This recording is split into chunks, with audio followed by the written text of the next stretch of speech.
how very much I've loved you, how very much I've tried my best to give you the good life.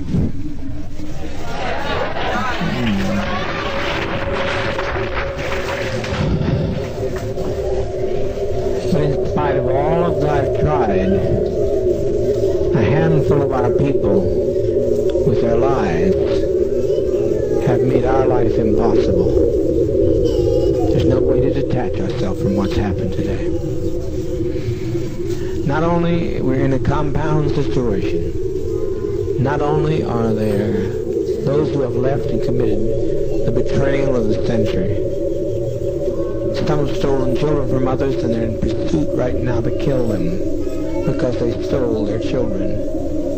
And we are sitting here waiting on a powder keg. I don't think this is what we want to do with our babies.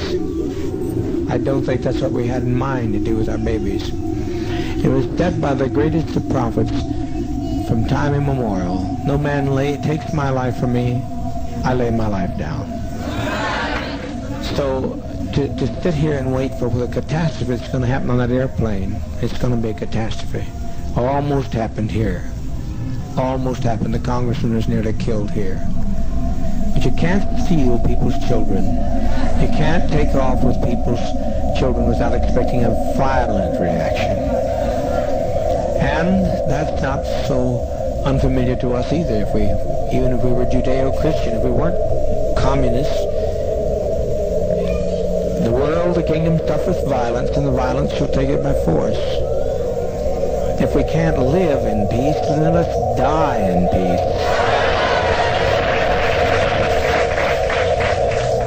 We've been so betrayed. We have been so terribly betrayed. But we tried, and as Jack Beam often said, I don't know where he's at right this moment. Where's Jack? He said, if this only worked one day, it was worthwhile.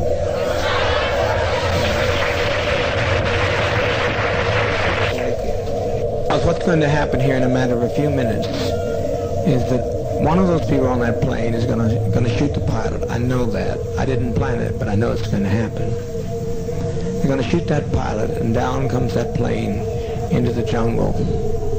And we had better not have any of our children left when it's over, because they'll parachute in here on us. I'm telling you just as plain as I know how to tell you, I've never lied to you. I never have lied to you.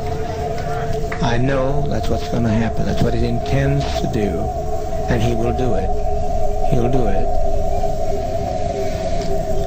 Fortunately, being so bewildered with many pressures on my brain, seeing all these people behave so treasonous, it was just too much for me to put together, but I now know what he was telling me, and it'll happen. If the plane gets in the air, even. So, my opinion is that we be kind to children and be kind to seniors and take the portion like they used to take in ancient Greece and step over quietly, because we are not committing suicide. It's a revolutionary act. We can't go back. They won't leave us alone.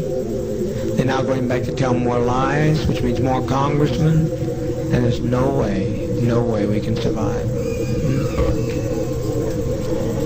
Anybody wish? Anyone that has any dissenting opinion, please speak. Yes. You can have an opportunity, but if our children are left, we are going to have them butchered. We can make a strike, but we'll be striking against people that we don't want to strike against. We'd like to get the people who cause this stuff, and if some people here are prepared to know how to do that, to go in town and get Timothy Stone, but there's no plane. There's no plane. You can't catch a plane in time. He's responsible for it. He brought these people to us. He and Deanna Myrtle. But people in San Francisco will not be idle over this. They'll not take our death in vain, you know. Yes, Christine? Is it too late for Russia? Here's why it's too late for Russia. They killed. They started to kill. That's why it makes it too late for Russia. Otherwise, I'd said, Russia, you bet your life. But it's too late. I can't control these people. They're out there. They've gone with their guns, and it's too late. And once we kill anybody, at least that's the way I've always put my lot with you. If one of my people do something, it's me. And they say I don't have to take the blame for this, but I don't live that way. They said deliver up Ujara, who tried to get the man back here. Ujara, whose mother has been lying on him and trying to break up this family, and they've all agreed to kill us by any means necessary. You think I'm going to deliver them, Ujara? Not on your life. No.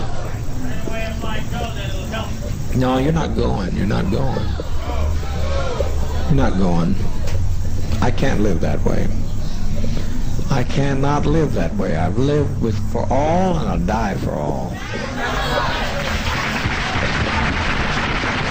I've been living on hope for a long time, Christine, and I appreciate you've always been a very good agitator. I like agitation because you got to see two sides of one issue, two sides of a question.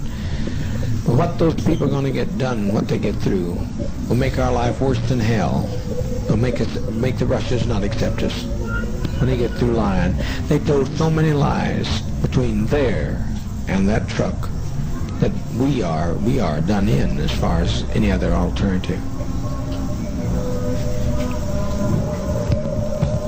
Well, I said let's make an airlift to Russia. That's what I said. I don't think nothing is impossible. Well, how are we going to believe it?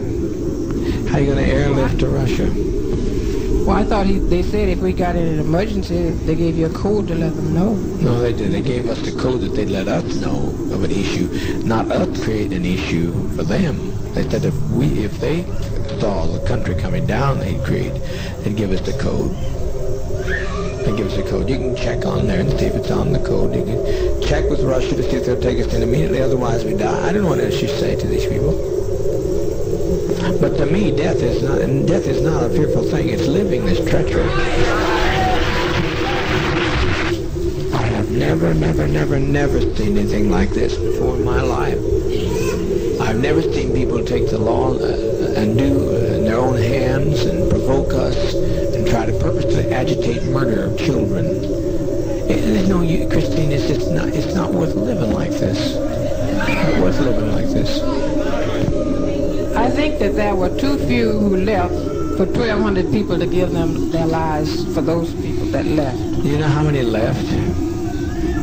20 odd. That's a small 20 odd. 20 odd. Compared to what year? 20 odd. But what's going to happen when they don't leave? I hope that they could leave, but what's going to happen when they don't leave? You mean the people here? Yeah, what's going to happen to us when they don't leave, when they get on the plane and the plane goes down? I don't think it'll go down. You don't think it'll go down? I wish I could tell you were right, but I'm right. There's one man there who blames, and rightfully so, Debbie Blakey for the murder of his mother, and he'll stop that pilot by any means necessary. He'll do it. That plane will come out of the air. There's no way you fly a plane without a pilot. I wasn't speaking about that plane. I was speaking about the plane for us to go to Russia.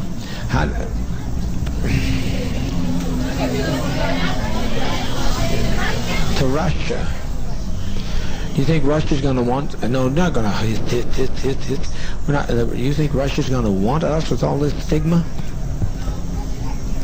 We had some value, but now we don't have any value. Well, I don't see it like that. I mean, I feel like that as long as there's life, there's hope. That's my faith. Well, everybody dies. Someplace that hope runs out because everybody dies. I haven't seen anybody yet that didn't die. And I like to choose my own kind of death for a change. I'm tired of being tormented to hell. That's what I'm tired of. Tired of it. 1,200 people's lives in my hands, and I certainly don't want your life in my hand. But I'm going to tell you, Christine, without me, life has no meaning. I'm the best friend you'll ever have.